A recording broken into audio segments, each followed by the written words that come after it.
اور بخاری میں حدیث ہے، ابن مسعود کہتے ہیں اگر میں جانتا ہوتا مجھ سے زیادہ کوئی قرآن جانتا ہے نا، میں اونٹوں کے جگر جلا کے سفر کرتا اور اس سے جا کے قرآن سیکھتا۔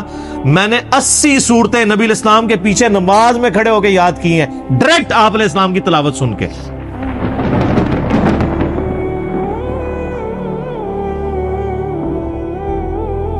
صحیح بخاری میں ایک حدیث ہے، کتاب المناقب چیپٹر کے اندر، جو صحابہ کرام کے مناقب والے چیپٹر ہیں، علقمہ تابعی کہتے ہیں، اور یہ ہم نے وہ کربلا والے ریسرچ پیپر میں یہ حدیث ڈالی ہوئی ہے۔ علقمہ تابعی کہتے ہیں کہ میں کوفے سے سفر کر کے شام گیا، یعنی آپ سمجھ لیں 15-20 دن کا سفر تھا، اونٹ پہ پیدل، اتنا مشکل سفر۔ اور شام میں اس لیے گیا کہ وہاں پہ کچھ اصحاب رسول سے ملاقات کروں، خود تابعی تھے۔ تو کہتے ہیں میں مسجد میں گیا، صحیح بخاری کے الفاظ ہیں، کہتے ہیں میں نے مسجد میں 2 رکعتیں ادا کی اور اس کے بعد اللہ سے دعا کی کہ اللہ اپنے کسی نیک بندے سے میری ملاقات کروا دے۔ تو کہتے ہیں جیسے ہی میں دعا سے فارغ ہوا تو میں نے دیکھا کہ ایک شخصیت مسجد میں داخل ہوئی ہے، بڑی وجاہت والی نا۔ تو میں نے لوگوں سے پوچھا یہ کون ہے؟ تو بتایا گیا یہ ابو درداء ہیں رضی اللہ تعالیٰ عنہ، اصحاب صفہ میں سے، درویش ترین صحابہ میں سے۔ 2 نبی علیہ السلام کے صحابہ بڑے لاڈلے اور درویش اصحاب تھے، ابو درداء اور ابن مسعود رضی اللہ عنہما وعلیہم السلام۔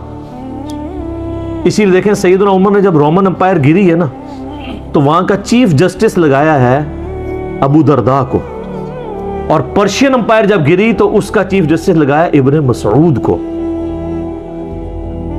اب محنتیں تو ہوئی تھی یرموک میں اور قادسیہ میں، اس محنت کے بعد رعایا تک اسلام کی سچی دعوت پہنچے، اس کے لیے ایسے بندے کی ضرورت تھی جو واقعی نبی علیہ السلام کا تربیت یافتہ ہو، صرف جنگجو نہ ہو۔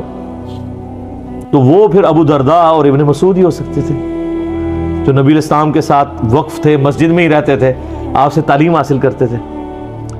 تو انہوں نے کہا حضرت میں نے تو ابھی بھی اللہ سے دعا کی تھی کہ کسی نیک بندے سے ملاقات ہو، میری دعا قبول ہو گئی، ابو درداء سے میری ملاقات ہو رہی ہے۔ تو آپ دیکھیں آج کل آپ کسی پیر کو، بڑے بندے کو جا کے ملیں اور اس کو بتائیں کہ جی میری بڑی خواہش تھی، تو جناب وہ آسمان پہ اڑنا شروع کر دیتا ہے، الا ماشاء اللہ۔ ان الا ماشاء اللہ میں میں بھی مسکین شامل ہوں۔ مجھے صرف اس لیے خوشی ہوتی ہے اللہ کے لیے کوئی ہے، ادروائز مجھے میری طبیعت پہ کوئی فرق نہیں پڑتا، اس لیے کہ ہم بڑی کاز کے لیے کام کر رہے ہوتے ہیں۔ تو ابو درداء رضی اللہ تعالیٰ نے فرمایا کدھر سے آئے ہو؟ کہا میں کوفہ سے۔ صحیح بخاری کے الفاظ ہیں، سیدنا ابو درداء کہتے ہیں کہ یار وہ کوفے کے اندر ابن مسعود موجود نہیں ہے، صاحب النعلین، جو نبی علیہ السلام کی مبارک جوتیاں سفر و حضر میں اپنے سینے کے ساتھ لگا کے رکھتے تھے، اور ان کا نام پڑ گیا تھا یا صاحب النعلین، یا صاحب النعلین، نبی علیہ السلام کی مبارک جوتیوں والا۔ تو انہوں نے کہا ہاں ہے۔ پھر انہوں نے کہا یار وہاں پر نبی علیہ السلام کے رازدار حذیفہ ابن یمان موجود نہیں ہے؟ ان کا ہاں ہے۔ پھر انہوں نے کہا وہاں پر نبی صلی اللہ علیہ وآلہ وسلم نے اپنی مبارک زبان سے جس کے لیے گارنٹی دی تھی کہ اس کی رائے شیطان سے محفوظ ہوگی، ابن سمیہ، عمار ابن یاسر نہیں ہے؟ ان کا ہاں ہے۔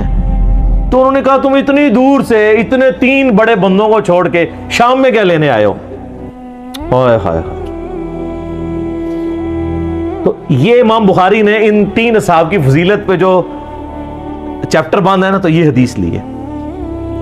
ابو درداء جن کی تعریف کر رہے ہیں کہ نبی علیہ السلام کے سفر و حضر میں جوتیاں اٹھانے والے صاحب النعلین ابن مسعود، اور بخاری میں یہ بھی حدیث موجود ہے کہ نبی علیہ السلام کی سنت پہ سب سے زیادہ عمل کرنے والے جو صحابی تھے نا، وہ ابن مسعود تھے رضی اللہ تعالیٰ عنہ۔ صحابہ میں یہ چیز ایگریڈ تھی، اور بخاری مسلم میں حدیث ہے 4 بندوں سے قرآن سیکھو، ان میں سے ایک ابن مسعود ہے۔ اور بخاری میں حدیث ہے، ابن مسعود کہتے ہیں اگر میں جانتا ہوتا مجھ سے زیادہ کوئی قرآن جانتا ہے نا، میں اونٹوں کے جگر جلا کے سفر کرتا اور اس سے جا کے قرآن سیکھتا۔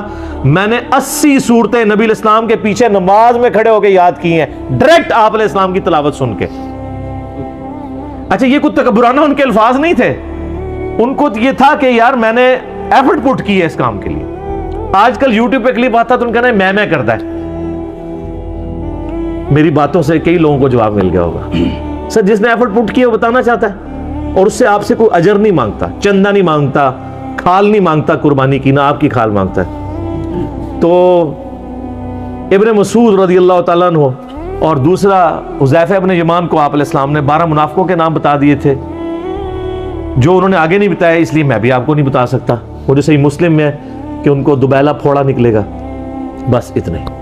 اور تیسرا بندہ کہا کہ شیطان سے اس کی رائے محفوظ ہوگی, عمار ابن یاسر. اور عمار ابن یاسر تینوں جنگوں میں مولا علی کے ساتھ تھے, جمل, صفین, نہروان کے اندر. تو اسی لیے یعنی وہ پھر حدیث بھی آئی بخاری میں 2812, عمار کو ایک باغی جماعت قتل کرے گی, عمار ان کو اللہ اور جنت کی طرف بلائے گا, وہ جماعت دوزخ کی طرف بلائے گی. تو عمار میں نہیں تھے وہ, جی ہاں نہروان میں نہیں تھے, سوری, وہ تو نہروان سے پہلے صفین میں شہید ہو گئے تھے, جزاک اللہ خیرہ. تو یعنی وہ رائے میں مولا علی کے ساتھ, تو شیطان سے محفوظ ان کی رائے, نبی علیہ السلام نے کہا. ابن مسعود کا نام ہی تھا صاحب النعلین. تو ہمارے پاس اوریجنل نالین مبارک تو نہیں ہے, چلے ایک نقش ہے یہاں لگا لیا ہم نے, قریب قریب سنت پہ عمل کر لیا.